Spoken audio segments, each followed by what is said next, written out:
Hello friends, তোমরা সবাই কেমন আছো? আশা করি তোমরা সবাই ভালো আছো।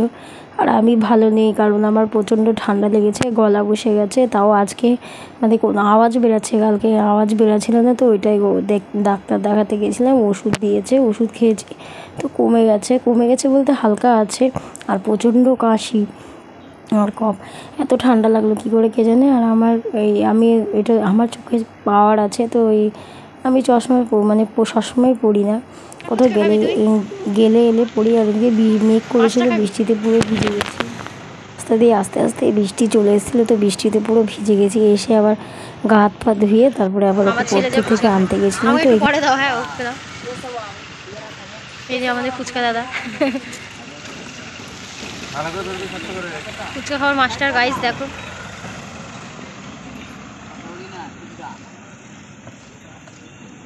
মাথাটা নিচু করে, হ্যাঁ নিচু করে খেলে জামাটা ভিজবে না। তাড়াহুড়ো কিছু নেই, প্লেন তোর ওইদিকে দাঁড়িয়ে আছে। তুমি খাও, আমি পরে নিচ্ছি। এই যে আমার হাজবেন্ড ফুচকা খাচ্ছে।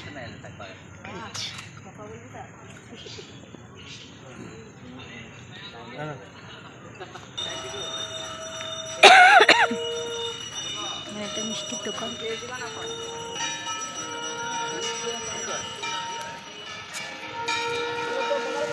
মাথাটা নিচু করে খা, জামাটা যদি ভেজেছে তুই দেখে যা। হ্যাঁ নিচু করে খা, মুন্ডু নিচু করে খা, দেখ জামা গাইস ফুচকা খাওয়া শেখাচ্ছে।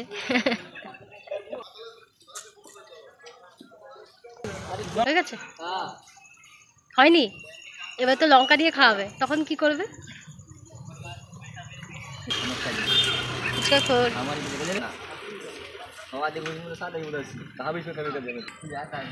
তো বাপ ব্যাটার ফুচকা খাওয়া গেছে, তারপরে আমি খাচ্ছি, বললাম একটু ঝাল ঝাল করে দাও। আর ঠান্ডা লাগলে মনে হয় একটু ঝাল ঝাল খাই, তো ঝাল ঝাল করে দিয়েছিল। আর আমি 10 টাকার বেশি খাইনি, আর আমি এমনিতেও ফুচকা খেতে না বেশি পারি না। 10 টাকার বেশি ফুচকা আমি খাই না, হার্ডলি 20 টাকা, তার বেশি আমি খাই না, তো ওটাই খাচ্ছি। আর এই দাদাটা খুব ভালো বানায়। আর অন্য জায়গায় 10 টাকা 4টে দেয়, 10 টাকার আবার 5টা দেয়, একটা ফাওয়া দেয়। তো আমরা ফুচকা টুচকা খেয়ে, এখানে একটা মিষ্টির দোকান ছিল, তো মিষ্টির দোকানে মিষ্টি নিয়ে নিচ্ছি। আর মিষ্টি নিয়েছি, আর আমার ছেলে এতগুলো মিষ্টির মধ্যে ওর একটা কী মিষ্টি পছন্দ হয়েছে, ও নিয়ে এসছে ঘরে, তো এটা খায়নি। তো আমরা মিষ্টি নিয়ে বেরিয়েও গেছি। আর এখানে হচ্ছে আমাদের এখানকার রাস্তাগুলো বেশ সুন্দর করেছে, চারিদিকটা রাস্তার সাইডগুলোতে বেশ বাঁধিয়ে ঠান্দিয়ে মানে বসার জায়গা খুব সুন্দর করেছে। আর এই গোলাইটা খুব ভালো লাগে, রাতের বেলায় লাইট ফাইট জ্বলছে, ঝর্ণা খুব সুন্দর লাগে। আমাদের এখানকার প্রত্যেকটা গোলাই খুব সুন্দর করেছে। তো এখান থেকে যেয়ে আবার বাজার চলে যাব, সবজি নিয়ে, তো সবজি নেব। আর এই যে আমার কাঠি কচু আমার খুব ভালো লাগে খেতে, অনেকের পছন্দ নয়, লাল লাল করে বলে, বাট আমার খুব ভালো লাগে চিংড়ি মাছ দিয়ে করলে। তো একটুখানি সবজি কিনে নিচ্ছি। আর এই দাদাটার কাছেই আমরা সবজি নিই, কুমড়োড়ি নিই, মানে সমস্ত রকমের সবজি নিয়ে নিচ্ছি। আর ওইদিকে বাপ ব্যাটা গেছে ব্যাগ আনতে, আর আমি সবজিগুলো নিয়ে দাঁড়িয়ে আছি। অনেকক্ষণ পর এসছে। তো এদিকে দাদাটাকে বলছিলাম যে অন্য টাইমে যে একজন থাকে ওটা কে, তখন বললে আমার বাবা তো সমস্ত সবজি দিয়ে একটা তরকারি করেছি, সেটাই তোমাদের সাথে একটু শেয়ার করলাম। তো আমি হলুদ গুঁড়ো, লঙ্কা গুঁড়ো, জিরে গুঁড়ো আর কালো জিরে ফোড়ন দিয়ে এই তরকারিটা করে নিয়েছি। আর প্রচুর মানে আম, তো আমাদের এই মানে পাশের বাড়ির গাছের প্রচুর আম, সব আমাদের বাগানের দিকে পড়ে। তো এত আম মানে, আর এই আমগুলো না প্রচুর আঁশ, কত খাওয়া যায় না, দাঁতে লেগে যায় আঁশগুলো।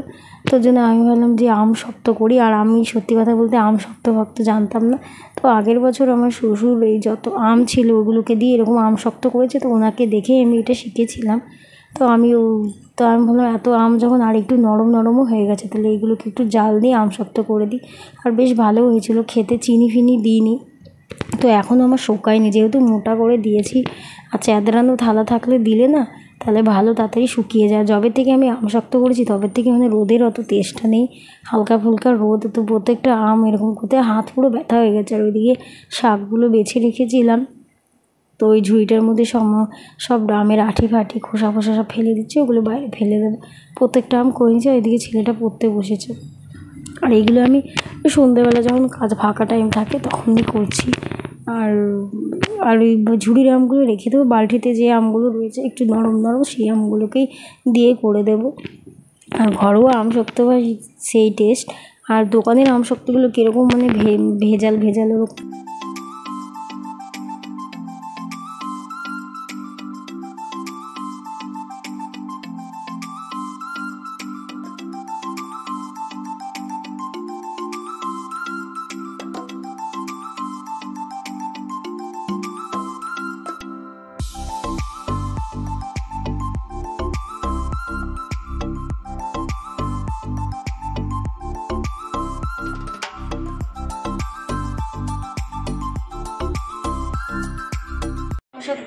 আম শক্তর ব্যাটার। তো এই আমগুলোকে যেগুলো ছাড়ালাম তো এরকম ইয়েতে এসছে, পজিশনে এসছে। তো এবার আমি একটা থালার মধ্যে তেল দিয়ে করে রেখে দেবো থালার মধ্যে, আর কালকে রোদে দিয়ে দেবো। তো এটা রেডি হয়ে যাবে আমার আম শক্ত। তোমাদেরকে রেডি হলে তোমাদেরকে দেখাবাই যে এরকম থিকনেসটা এসছে। এই যে হয়ে গেছে, এটা গন্ধ বেরিয়ে গেছে আর হয়ে গেছে। আর এটা অনেকটা জল জল ছিল। আর একদিন রোদে দেওয়ার পর এই পজিশন এসছে। আর বললাম না এখন সেরকম রোদ দিচ্ছে না, যেহেতু এটা করা হয়েছে বলে রোদের দরকার। তো সাইডগুলো হয়েছে, মাঝখানটা এখনও মানে সেরকম হয়নি, মাঝখানটা কাঁচা কাঁচাই আছে। আর একটু যদি ছ্যাঁদড়ানো থালা হতো তাহলে ভালো, জিনিসটা ভালো হতো আরও। আর এদিকে আমি শাকগুলো কেটে নিচ্ছি, কলমি শাক ভাজবো আজকে। তো কলমি শাকগুলো আমি কালকে রাতের বেলায় বেছে রেখে দিয়েছি। আর এই শাক ফাক যখনই রান্না করো তার আগে বেছে রেখে দিলেই ভালো, নাহলে না রান্না করতে অনেক দেরি হয়ে যায় এইসব বাছাকুচি করতে করতে। তো আর আমি কুচি কুচি করে কাটতে পারি না, অনেকে কী সুন্দর বটি দিয়ে কুচি কুচি করে কাটে। অনেকে বলতে আমার মাকে দেখেছি বেশ সুন্দর কুচি কুচি করে কাটতে পারে। আর শাক ঠাক একটু কুচি কুচি করে না কাটলে মানে মুখে লাগে। তো ওই জন্যই আমি এই কাঁচি দিয়ে কুচি কুচি করে, আমি যেহেতু বটি দিয়ে কুচি কুচি করতে পারি না, তো এই কাঁচি দিয়ে কুচি কুচি করে নিচ্ছি। আর আমি শাক ফাকগুলো কাঁচি দিয়েই কাটি। তো এটা তোমরাও যারা কুচি কুচি করে কাটতে পারো না, তোমরা আমার এই টেকনিকটা ফলো করবে, দেখবে কুচি কুচি মানে মোটা মোটাটা অত কুচি কুচি হয় না, বাট কুচি কুচি হয়। তো আমি এই শাকটা কেটে নিচ্ছি। আর কলমি শাক এমনিতেই আমার ফেভারিট, কলমি শাক ফেভারিট। আর কলমি শাক, লাল শাক, পালং শাক। আর শাক সেরকম হলে না মানে রসুন সম্বাদ দিয়ে লঙ্কা দিয়ে ভাত খাওয়া হয়ে যায়, শাক দিয়েই ভাত খাওয়া হয়ে যায়। আর এই শাকটা ভালো করে কেটে নিয়ে তারপরে ভাজা বসিয়ে, এবার প্লাস্টিকটার উপরে কাটছি কারণ আমার ঘর দুয়ার সমস্ত কিছু ঝাড় দেওয়া হয়ে গেছে, তো পড়বে নিচে। আর এই যে এরকম করে কেটে নিচ্ছি, আর মুঠো করে ধরে শাকটাকে কেটে নিচ্ছি।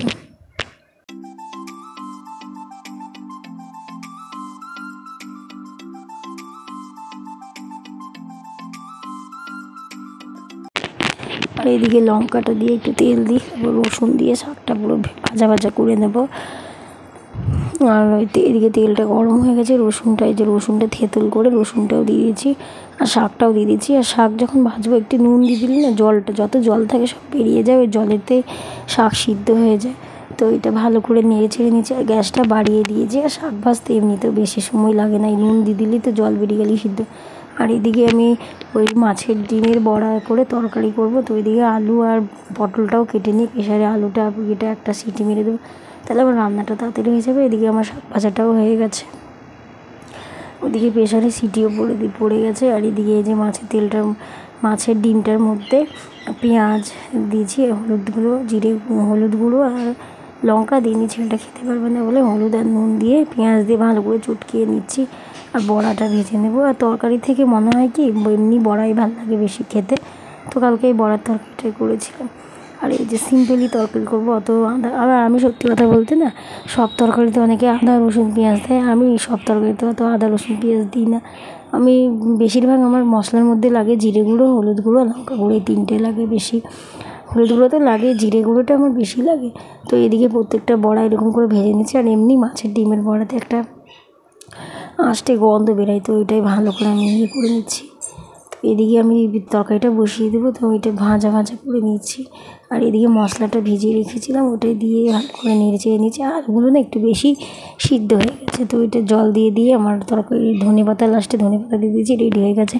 আর এই বাসনের র্যাকটা পরিষ্কার করে নেবো। আর আমি রান্নাঘরের র্যাকটা একদিন পরপরই ধুই, একদিন পরপরই পুছে দিই, কারণ এই সামনেই রান্না হয় আর এদিকেই থাকে তাকটা, তো বাসনপত্র এদিকে থাকে, তেল বেশি হয়ে যাবে। ওই জন্য। আর অনেকের স্টিলের থাকে না, তেল তেলা থাকে। আর আমার রান্নাঘরে সত্যি কথা বলতে রান্নাঘর আমার না তেল চিটচিট তোমরা পাবে না। আর আমি প্রত্যেক দিন মানে শরীর খারাপ থাকুক নাই থাকুক প্রত্যেক দিন রান্নাঘর সাবান দিয়ে পুছি ধুই। তো এটাও করে নিচ্ছি। আর এইগুলো না করলে মনে হয় না কিছু করেছি। আর বাসনগুলোও গুছিয়ে নেবো। বাসনগুলো আমি গোছাইনি, এটা পরিষ্কার করবো বলে। তো এটা ভালো করে মেজে নিয়েছি আগে। তারপর 5-6 বার করে মুছে নিলেই তো সার্ফেটা আর থাকবেও না। তো ওটাই পুছে দিচ্ছি। ওইদিকে আমার পুছা হয়ে মানে পুছে নিয়ে তারপরে বাসনগুলো গুছিয়ে রেখে দিচ্ছি। তারপরে এই নিচের টাকটা পুছিয়ে মেজে তারপরে আবার ওইটা বাসনগুলো গুছিয়ে রেখে দেবো। আর উপরে যে ন্যাকড়া দিয়ে ঢাকা দিয়ে রেখেছি যাতে আমার তাকটা তেল চিট না হয়, তো ওই ন্যাকড়াগুলোও আজকে ধুয়ে দিয়েছি। তোমরা যারা আমার ভিডিওটা দেখছো প্লিজ আমার চ্যানেলটিকে সাবস্ক্রাইব করে দাও, আর আমার পাশে থেকো যাতে আমি ভিডিও কন্টিনিউ করতে পারি। আর তোমাদের কাছে না আমার একটা কোশ্চেন আছে। আমার ওয়াচ টাইমটা না বাড়ছিল, বাট আমার তারপরে না আস্তে আস্তে কমে যাচ্ছে। জানি না কেন। তোমাদের যদি জানা থাকে প্লিজ আমাকে একটু কমেন্ট করে জানিও, তোমাদের কাউরি যদি জানা থাকে। তো আর এদিকে আমি বাসনগুলো বাসনগুলো বলতে এটা দিয়ে ভালো করে মেজে নিচ্ছি। তারপর আমি পুছে নিয়ে তারপর বাসনগুলো গুছিয়ে রেখে দেবো।